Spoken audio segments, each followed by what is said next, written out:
Bienvenida o bienvenido a esta inmersión. Hoy vamos a tocar un tema que hacemos casi todos sin pensar, celebrar los cumpleaños. Pero, ¿alguna vez nos hemos parado a ver de dónde viene esto? ¿O si hay algo más detrás de la fiesta y los regalos? Para esto vamos a analizar un documento que recopiló Henry Jaimes Martínez. Se titula Las raíces paganas, idolátricas y ocultistas de los cumpleaños. Y bueno, nuestra tarea hoy es un poco desgranar qué argumentos da, qué información histórica y sobre todo bíblica presenta este texto. Exacto, porque el documento, la verdad, plantea algo bastante fuerte. Dice que, aunque parezca una fiesta normal y corriente, inocente, sus raíces están, según esta interpretación, en prácticas paganas antiguas, en la astrología, incluso en el ocultismo. Vamos a examinar cómo el texto conecta esas prácticas antiguas con lo que hacemos hoy y qué dice la Biblia al respecto, siempre según la lectura que nos ofrece este documento de Henry Jaimes Martínez. Pues sí que promete ser interesante, sí. Venga, vamos a meternos en faena. ¿Cómo empieza el texto? Supongo que describiendo la fiesta típica, ¿no? Lo que todos conocemos. Así es, ¿eh? Arranca pintando esa escena tan familiar. La tarta, las velas para soplar, los regalitos, cantar el cumpleaños feliz. Lo normal, vamos. Pero enseguida, claro, lanza la pregunta clave desde su punto de vista. ¿Esto es bíblico? Y según la interpretación bíblica que presenta Henry Jaimes Martínez en este documento, la respuesta es un no bastante claro. Lo asocia directamente con magia, con espiritismo, con, lo que llama paganismo. Y esto, desde luego, choca mucho con cómo vivimos los cumpleaños la mayoría. Claro. El punto de partida que establece el documento es que el origen no está en la Biblia, para nada, sino en la astrología pagana. Sostiene que los antiguos astrólogos, calculaban las fechas de nacimiento, sobre todo de gente importante, reyes, gobernantes, para hacerles el horóscopo, ¿sabes? Y el texto recalca que la Biblia no ve bien estas prácticas. Cita, por ejemplo, Segunda de Reyes, capítulo 23, versículo 5. ¿Puedes recordarnos un poco qué dice ese pasaje? ¿Y por qué lo conecta el texto, claro? Sí. A ver, en ese pasaje de Reyes se cuenta que el rey Josías, un rey de Judá, hizo una reforma religiosa muy grande. Y parte de esa reforma fue quitar de en medio a los sacerdotes idólatras, en concreto a los que quemaban incienso a Baal, al sol, a la luna, a las constelaciones, o sea, los signos del zodiaco, y a todo eso que llamaban el ejército de los cielos. El documento usa esto para argumentar que la Biblia condena claramente mirar a los astros y lo relaciona directamente con ese origen astrológico que le atribuye a los cumpleaños. Entiendo la conexión que establece ahí. Y menciona también algo sobre nuestro propio calendario, ¿verdad? Que hasta nuestra forma de contar los días tendría raíces paganas según esta visión. Efectivamente. Cita una publicación, el Journal of Calendar Reform, para decir que nuestro calendario actual viene del egipcio y que lo puso en marcha Julio César en Roma. Y el argumento es que, claro, ese calendario está lleno de paganismo. Los nombres de los meses, honran a dioses. Jano, Marte, Maya, Juno. Enero, marzo, mayo, junio. Y añade que los días de la semana, que los puso Constantino más tarde, también vienen de dioses paganos. El Sol, la Luna, Marte, Mercurio, Júpiter. Vamos, todos. Vaya. O sea que según este análisis, no solo la fiesta, sino hasta el calendario que usamos tendría un fondo no cristiano. Profundicemos en las costumbres. El texto dice que originalmente eran para protegerse de demonios. Suena fuerte eso. Sí, es uno de los puntos fuertes del argumento. Cita una revista alemana, Zeit und Welt, una publicación de su época, que decía que en la antigüedad, eso de felicitar, dar regalos, la fiesta con velas, no era solo por quedar bien, ¿sabes? Tenía un propósito, proteger a la persona de los demonios, porque se creía que ese día era especialmente vulnerable, y así asegurar que le fuera bien el año. El documento también insiste en que, por eso mismo, el cristianismo primitivo, hasta el siglo IV más o menos, rechazaba celebrar cumpleaños. Los veían como una costumbre pagana directamente. Y para reforzar esa idea del origen pagano, el texto se da un paseo por varias civilizaciones antiguas. Egipto, Grecia, Persia, Roma. ¿Qué destaca de cada una, según esta interpretación? Correcto. Hace un repaso para mostrar lo antiguo y sobre todo el contexto pagano de la costumbre. Dice que en Egipto los faraones celebraban sus cumpleaños a lo grande, cerrando negocios y todo. En Grecia habla de que había como clubes de hombres que habían nacido el mismo día y se juntaban a celebrarlo. Y lo del daimon griego, ¿cómo lo explica exactamente el texto? A ver, el texto menciona esa creencia griega de que cada persona nacía con un espíritu protector, un daimon, que estaba ahí en el nacimiento y tenía como un vínculo especial con el dios de ese día. Cita un libro, The Lore of Birthdays, de Ralph y Adeline Linton, parece que lo usa bastante para estos temas de costumbres, sugiriendo que esa idea del daimon influyó luego en otras ideas como el ángel de la guarda o el santo patrón. La intención, parece, es mostrar una raíz espiritual no bíblica para darle tanta importancia al día en que naces. De Nello. ¿Y de Persia y Roma qué cuenta el documento? Pues en Persia describe que los nobles hacían unos banquetes tremendos por su cumpleaños, asando animales enteros, bueyes, camellos, y con muchos pasteles. Y de Roma pues destaca las fiestas enormes de los emperadores, con circos, gladiadores. Señala que el calendario romano estaba lleno de fiestas, cumpleaños de dioses, de gente famosa, y que celebrarlos era importante. El mensaje de fondo es que era algo muy metido en culturas politeístas y a menudo ligado al poder. Vale, ese es el contexto histórico que presenta. Ahora vayamos a lo que más reconocemos hoy. La tarta y las velas. Es casi imposible pensar en un cumpleaños sin ellas, ¿verdad? ¿De dónde dice el texto que vienen? Pues aquí también apunta directo a la Grecia antigua. Según el documento, los griegos cogieron una costumbre anterior, quizá egipcia. Ponían en los templos de Artemisa, la diosa de la luna y la caza, pasteles redondos, para que parecieran la luna llena, hechos con miel. Y encima de esos pasteles encendían velas, cirios. El propósito de ese ritual, según el texto, era honrar a la diosa Artemisa y conseguir su favor, su buena suerte, para el año que empezaba. O sea que, según esta interpretación bíblica del documento, la tarta con velas no era un postre y ya está, sino una ofrenda ritual a una diosa pagana. Eso es lo que argumenta el texto, ¿sí?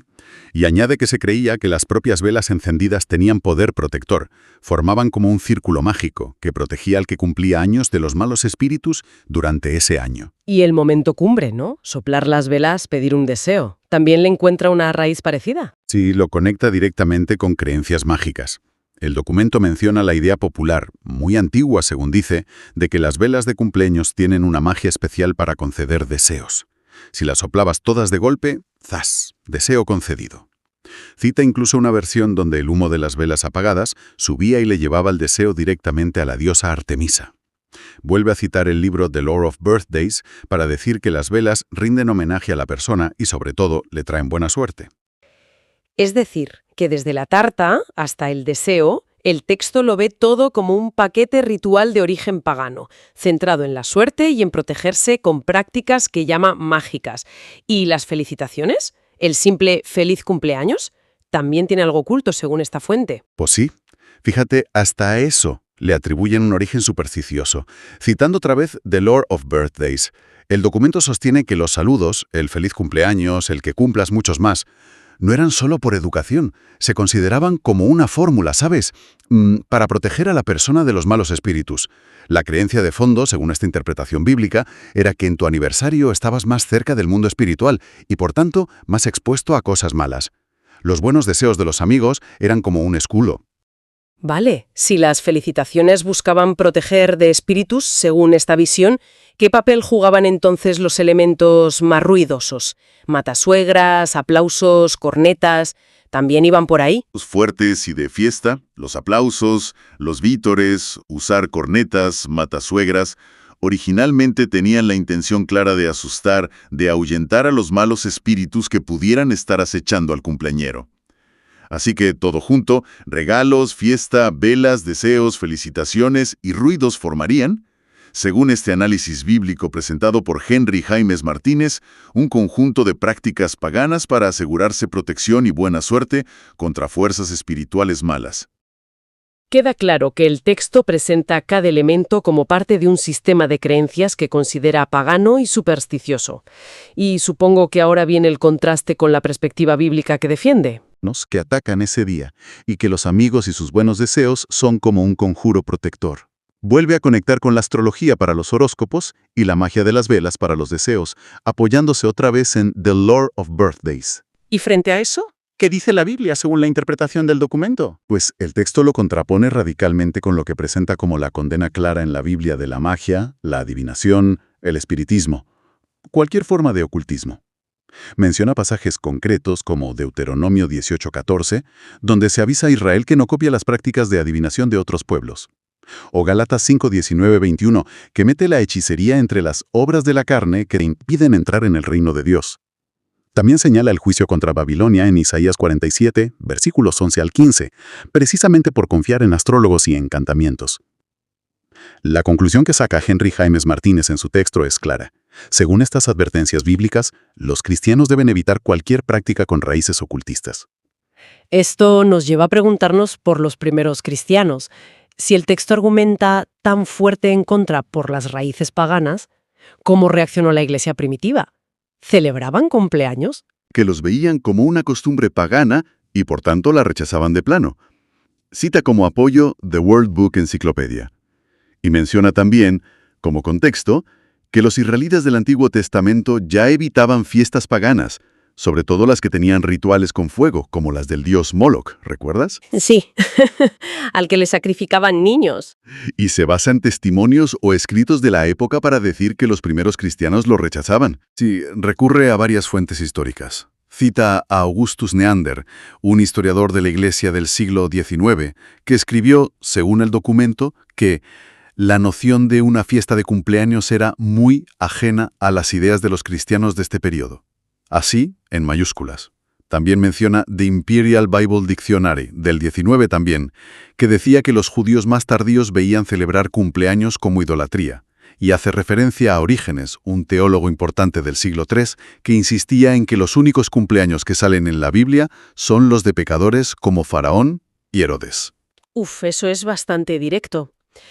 Si la iglesia primitiva lo rechazaba por pagano, ¿cuándo y por qué cambió esto, según el análisis del documento? El texto dice que el cambio fue gradual, a partir del siglo IV. Argumenta que fue cuando se empezó a extender y aceptar la celebración de la Navidad, el 25 de diciembre como el nacimiento de Cristo, lo que poco a poco hizo que los cristianos empezaran a celebrar también los suyos. Menciona una tradición alemana antigua, los Kinderfeste, donde ponían una vela de más en la tarta de cumpleaños por Cristo como luz de la vida. Qué curioso ese vínculo con la Navidad como el momento del cambio. ¿Y cuál era la idea principal antes de eso? Pues según el documento, antes del siglo IV, el énfasis en la tradición cristiana no era el día que nacías en la tierra, sino el día que morías, que se consideraba el verdadero día de nacimiento a la vida eterna. El mundo se veía como un lugar de pecado, de sufrimiento, sobre todo para los primeros cristianos perseguidos, así que celebrar haber nacido aquí no tenía mucho sentido. La celebración era para el paso a la gloria. El texto incluso dice que al principio, sobre el año 245, intentar fijar la fecha de nacimiento de Cristo se vio mal, casi como un sacrilegio por algunos líderes. Lo que se conmemoraba de un santo era el día de su muerte, su martirio, no su nacimiento. Volviendo a la Biblia, el texto analiza las dos únicas veces que se mencionan cumpleaños explícitamente. ¿Cuáles son y, sobre todo, cómo las interpreta el autor, Henry Jaimes Martínez? Exacto. El documento le da mucha importancia a esto. Señala que la Biblia solo cuenta 2 fiestas de cumpleaños. La primera, la del faraón de Egipto en tiempos de José, en Génesis 40, y acaba con la ejecución del jefe de los panaderos. La segunda, la del rey Herodes Antipas, en Mateo 14 y Marcos 6. Es la famosa fiesta donde Herodes manda cortar la cabeza a Juan el Bautista por una promesa que le hizo a Salomé. 2 ejemplos bastante oscuros, la verdad. ¿Qué conclusión saca el texto de que sean justo esos los únicos relatos? La interpretación que presenta Henry Jaimes Martínez es muy específica. Dice, Faraón y Herodes son presentados en la Biblia como paganos o impíos, y las 2 fiestas acaban en asesinato. El texto argumenta que esto no es casualidad, que la Biblia pone estos ejemplos a propósito para dar una visión negativa de celebrar cumpleaños. Cita Romanos 15:4. Eso de que lo que se escribió antes para nuestra enseñanza se escribió, y sugiere que la lección es clara para los cristianos, no celebrar cumpleaños, porque en la Biblia están ligados a gente mala y a cosas terribles. Es una lectura muy concreta de esos pasajes, desde luego, y la contrasta, imagino, con la celebración que sí se manda en el Nuevo Testamento. Precisamente. El documento recalca que la única celebración que Jesús mandó explícitamente a sus seguidores que hicieran no fue la de su nacimiento, sino la de su muerte. la cena del Señor, la comunión. Cita Lucas 22. Y para reforzar esa idea de que la muerte es más importante que el nacimiento, espiritualmente hablando, cita Eclesiastés 7.1. Mejor es el día de la muerte que el día en que uno nace. El argumento es que el día que murió Jesús fue mucho más importante que el día que nació, porque completó su obra y se hizo un buen hombre ante Dios, como dice Eclesiastés. Y el hecho de que no sepamos la fecha exacta del nacimiento de Jesús, ¿también lo interpreta de alguna manera el texto? Sí, el texto lo ve como algo importante. Subraya que Dios en la Biblia no vio necesario decirnos exactamente cuándo nació Jesús, pero sí cuándo murió, en relación a la Pascua. Y esto lo interpreta el documento como una señal clara de que Dios no quiere que celebremos el nacimiento de Jesús. Y claro, si argumenta que no se debe celebrar el de Jesús, el paso lógico es aplicarlo a nosotros mismos, ¿no? Exactamente. El razonamiento que presenta el documento es, si no hay mandato ni ejemplo en la Biblia para celebrar el nacimiento de Jesús, que es el Hijo de Dios, nuestro modelo, ¿por qué va a celebrar un cristiano el suyo propio? Para apoyar esto, cita varios versículos que llaman a seguir el ejemplo de Jesús y a no copiar las costumbres del mundo. Primera de Pedro 2.21, seguir sus pisadas. Romanos 12.2, no os conforméis a este mundo. Primera de Juan 2.6, andar como él anduvo. Y Primera de Juan 2.15, no améis al mundo. Parece que también hay un argumento sobre a quién se honra en la celebración, ¿verdad? Sí, ese es otro punto fuerte del final. El texto sostiene que celebrar tu cumpleaños, por cómo es la fiesta, tiende a poner el foco en ti, en la persona, en la criatura, en lugar de ponerlo en Dios, el Creador. Considera que eso va contra principios bíblicos que se ven en Romanos 1, 21 y 25, que habla de los que honran a las criaturas antes que al Creador, o Romanos 11, 36, porque de Él, y por Él, y para Él son todas las cosas. A Él sea la gloria. La conclusión de esta línea es que si en toda la Biblia no hay ni un solo ejemplo de un siervo fiel de Dios celebrando su cumpleaños, eso es prueba de que es una costumbre ajena a la fe, de origen pagano. Bien, creo que hemos cubierto los puntos principales. Para ir cerrando, ¿cuál sería la conclusión final que presenta el documento de Henry Jaimes Martínez, según esta perspectiva bíblica? La conclusión reafirma la idea central. Aunque admite que no hay un versículo que diga prohibido celebrar cumpleaños, insiste en que todas las pruebas que ha presentado sobre las raíces paganas, idólatras y ocultistas deberían ser suficientes para que un cristiano entienda que no es algo que agrade a Dios. Rechaza totalmente el argumento de, bueno, pero muchos cristianos lo hacen. Dice que eso no vale, que la única guía tiene que ser la interpretación bíblica que él presenta, no lo que haga la gente, ni siquiera dentro de la Iglesia. Y recapitula los argumentos clave para reforzar esa conclusión, ¿no? Sí, vuelve a sacar los dos ejemplos de la Biblia, Faraón y Herodes, como historias con un mensaje negativo puesto ahí por Dios a propósito. Advierte contra lo que llama culto al yo, donde la persona es el centro y recibe la gloria que solo es para Dios. Cita Romanos 16:27 sobre la gloria a Dios, y cita también pasajes como Primera de Pedro 4:3, baste ya el tiempo pasado para haber hecho lo que agrada a los gentiles, o Efesios 5:11, no participéis en las obras de las tinieblas, como órdenes claras para dejar atrás cualquier práctica pagana del mundo. ¿Ofrece alguna alternativa o algún matiz final a esta postura tan estricta? La recomendación final del texto es clara. No dejarse engañar por tradiciones humanas y no participar en fiestas que, según su lectura, honran al mundo o al ego en vez de a Dios. Pero sí que añade un matiz importante al final. Aclara que dar regalos o compartir una comida, incluso una tarta, pero ojo, sin velas, sin cantar el cumpleaños feliz, sin todo el ritual que ha descrito. Hacer eso en cualquier otro día, sin la intención de celebrar el aniversario del nacimiento, eso sí sería aceptable según esta visión bíblica. La pega es muy específica. La celebración del cumpleaños como tal, con todo lo que el texto le atribuye a sus orígenes paganos. Muy bien. Pues hemos recurrido en detalle los argumentos y la perspectiva bíblica presentados en este documento de Henry Jaimes Martínez sobre los orígenes de los cumpleaños. La tesis central, como hemos visto, es clara y bastante contundente. Según esta interpretación, la celebración está ligada sí o sí a prácticas paganas y ocultistas que la Biblia condena, y los únicos ejemplos bíblicos son negativos. Efectivamente. El análisis que ofrece el documento se apoya en una selección de fuentes históricas y referencias bíblicas para construir un caso, desde su punto de vista, muy sólido contra la celebración de cumpleaños por parte de cristianos. El enfoque principal es buscar la pureza en la adoración, rechazar costumbres que considera no bíblicas y poner siempre el énfasis en honrar a Dios antes que a la persona. Es la visión que nos transmite Henry Jaimes Martínez a través de este estudio. Queda así expuesta la perspectiva específica del material que hemos analizado hoy. Quizás una reflexión interesante para quien nos escucha, más allá de estar de acuerdo o no con esta interpretación tan particular, podría ser: ¿hasta qué punto los orígenes de algo, o la interpretación que hacemos de esos orígenes, deberían influir en cómo vivimos una tradición hoy, una tradición tan extendida como esta? ¿Cómo se maneja ese equilibrio entre participar en costumbres culturales que todo el mundo acepta y mantener las propias convicciones, ya sean religiosas o de otro tipo, basadas en análisis como el que hemos explorado? Sin duda, es una pregunta muy relevante. Y no solo para los cumpleaños, toca muchas cosas de la vida.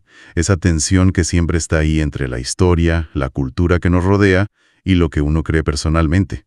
Da para pensar desde luego.